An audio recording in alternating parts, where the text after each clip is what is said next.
He was once a CEO on magazine covers. Now he slept in a borrowed van, staring into a black lake, soaked in shame.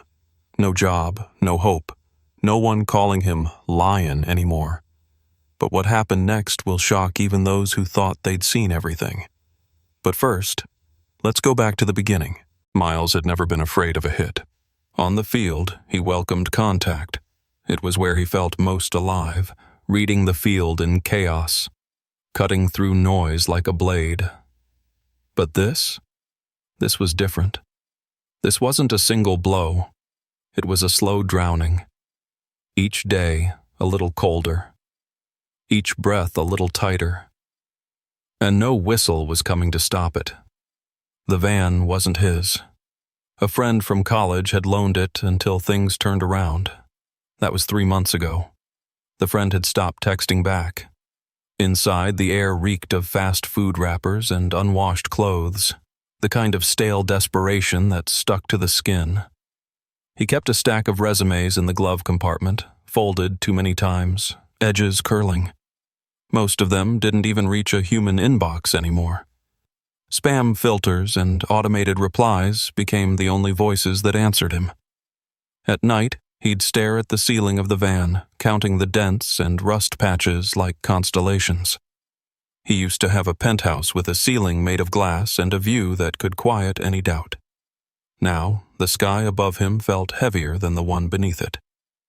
Still, each morning he rose before the sun.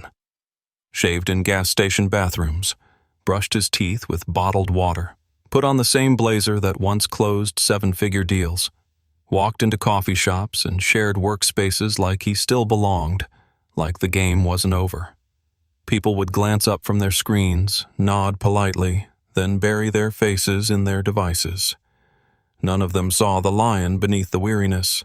None of them knew the fight it took just to sit across a table and pretend the fall hadn't shattered his bones. But Miles never let himself stop moving. Pride wouldn't let him. Fear wouldn't either. Fear of being forgotten, of becoming a cautionary tale, of letting that one betrayal define a lifetime of effort. So he kept pitching, kept believing, even if the belief was bruised and limping, even if it felt like shouting into a canyon and hearing nothing but echoes, because beneath the failure, the dirt, the silence, Miles still carried something no investor could take, the refusal to die quietly. Miles Carter had memorized the way the moon cut across the surface of the lake, how it trembled, stretched, broke apart in the ripples like a man trying to hold himself together. The water wasn't deep, not really. But when your soul is heavy, even the shallow becomes a drowning place. The park bench he sat on had splinters that bit into his skin, but he never shifted. Pain was grounding. It made things real. More real than the distant pings of rejection emails or the hollow encouragements from people who meant well but never truly looked him in the eye. "Keep pushing," they said, as if pushing wasn't exactly what had gotten him here. Alone, humiliated, invisible. He stared into the black water like it might reflect something clearer than the man he'd become. A man who used to command rooms with a laugh, now whispering apologies to himself beneath burned-out street lamps. Every splash of a duck, every rustle in the reeds, felt louder than his own thoughts, and yet nothing could quiet the loop that played inside him nightly. What did I miss? Where did it all slip? Trust. That was the word that haunted him most. He hadn't lost his business in a crash. He hadn't gambled it away or miscalculated a deal. He'd handed the keys of his dream to someone who smiled too wide, promised too much, and stole too fast. And still, Miles blamed himself, not because he deserved it, but because he needed someone to answer for the wreckage. And he was the only one left. The worst part wasn't the rejection. It was the pretending. Pretending to still be who he was. Pretending to be okay. Pretending that he wasn't already halfway down that muddy slope of self-erasure. Every interview, Every handshake that ended in "we'll be in touch" chipped another piece off the man he had once believed himself to be. And each night, when the city fell quiet and the lake wore its mask of calm, he'd try to stand, try to climb, try to shake off the weight of failure and reach for a clean beginning. But shame is a kind of gravity, and Miles, for all his strength, kept slipping. Not because he lacked fight, but because no one warned him how lonely the edge would be when the roar of the crowd faded, and all that was left was silence. The rain came down in sheets that morning, sharp and mean, as if the sky itself had finally run out of patience. Miles Carter ducked into the library without a plan, just a soaked hoodie, heavy sneakers, and the brittle ache of someone who had been cold too long in too many ways. He wasn't looking for inspiration. He just wanted somewhere dry. The place was nearly empty. Fluorescent lights hummed overhead, casting a dull glow over rows of half-forgotten shelves. He sat at a table near the back, shoulders hunched, steam rising faintly off his jacket. That's when the kid showed up. "Hey, you used to be someone, right?" The voice was soft, curious, not mocking, not cruel. Just a question tossed into the quiet.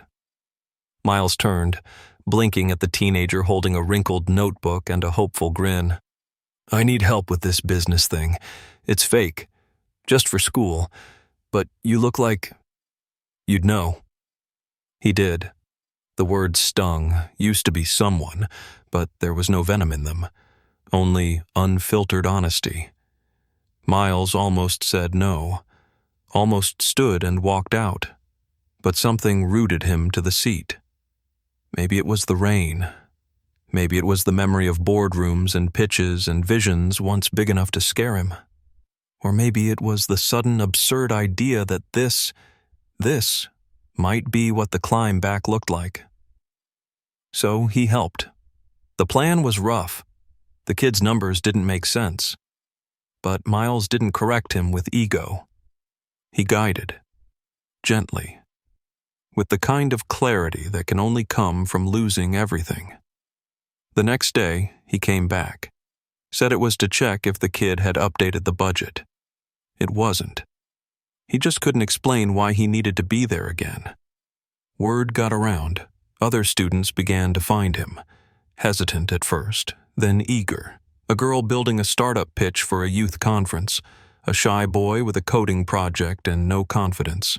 They didn't care who Miles had been. They only cared who he was now. Someone who listened, someone who gave, someone who remembered what it was like to be invisible and held out a hand anyway.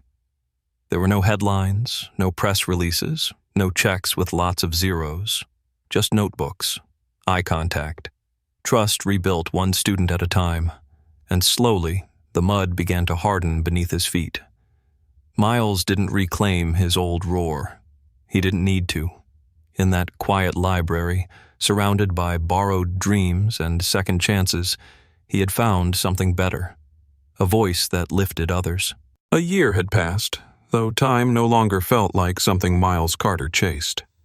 The seasons had cycled through without fanfare.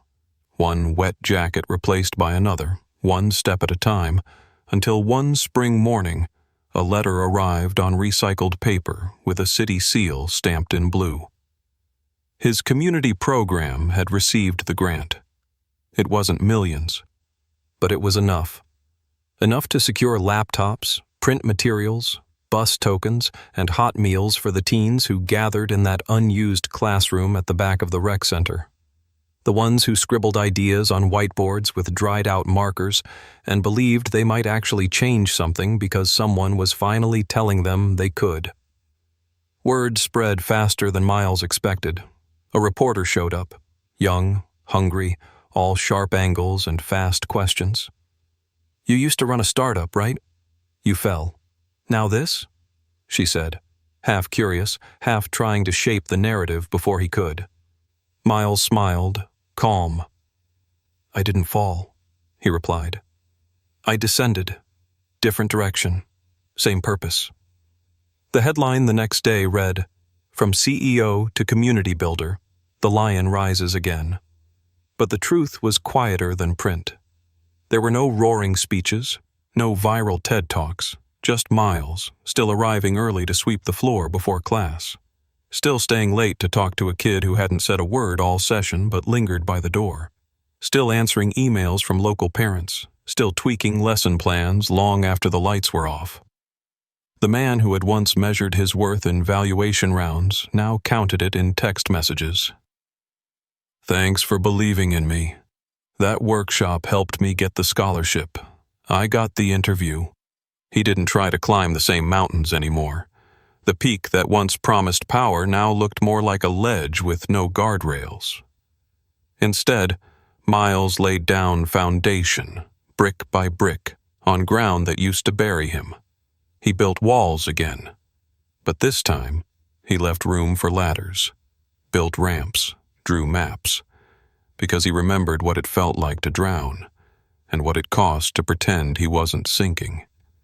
Now he listened for silence, not to avoid it, but to fill it. The lion still roared, just not for himself anymore.